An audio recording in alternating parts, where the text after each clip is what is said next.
Leo movie every poster చాలా యూనిక్గా ఉంది. అసలు లాంగ్వేజ్కి ఒక సపరేట్ పోస్టర్ అనే కాన్సెప్టే చాలా కొత్తగా అనిపించింది. ఈ పోస్టర్స్ అన్ని చూస్తుంటే నాకు ధ్రువ మూవీలో ఒక డైలాగ్ గుర్తొచ్చింది. అదేంటి అంటే we need to look between the lines.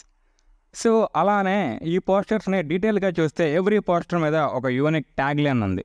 So ఆ ట్యాగ్ లైన్ వెనక ఏదో బ్యాక్ స్టోరీ ఉందనిపించింది. సో దాన్ని ఇప్పుడు మీకోసం నేను బ్రేక్ డౌన్ చేస్తున్నా. ఫస్ట్ తెలుగు పోస్టర్ చూస్తే పోస్టర్ మీద కీప్ కామన్ అవాయిడ్ బ్యాటిల్ అని ఉంది. ఇది చూస్తుంటే విజయ్ యొక్క కామన్ కంపోజర్ పర్సన్, కానీ ఒక ఇన్సిడెంట్ వల్ల తనలో ఉన్న వైలెంట్ మ్యాన్ని బయటకు తీయాల్సి వచ్చేలాగా ఉంది.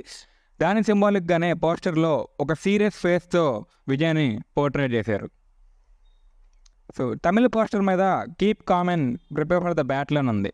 అది చూస్తుంటే నాకేమనిపించిందంటే పైన వచ్చిన ప్రాబ్లమ్ని సాల్వ్ చేయడానికి లియో ఒక మాస్టర్ ప్లాన్ వేస్తున్నట్టు అనిపించింది. దాని సింబాలిక్గానే ఈ పోస్టర్లో ఒక వెపన్ని షార్ప్ చేస్తున్నట్టుగా మనకు చూపించారు. అండ్ కన్నడ పోస్టర్లో చూసుకుంటే keep com and plot your escape అని ఉంది. ఇది చూస్తుంటే పైన వచ్చిన ప్రాబ్లంలో ఒక ఎనిమిది మధ్య ఇరుక్కుంటాడు. సో వారి దగ్గర నుంచి తను ఎలా ఎస్కేప్ అవుతాడు అనేలాగా ఈ పోస్టర్ ఉన్నట్టు నాకు అనిపిస్తుంది.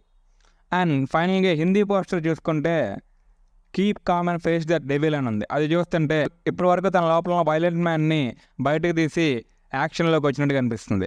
ఇలా కాన్సెప్ట్స్తోనే ఎంత హైప్ ఇచ్చారంటే రేపు మూవీలో స్టోరీ ఇంకెలా ఉండిద్దో అని చెప్పి చాలా ఎక్సైటింగ్గా ఉంది. చూద్దాం మరి ఈసారి లోకేష్ ఎలా తీశారో.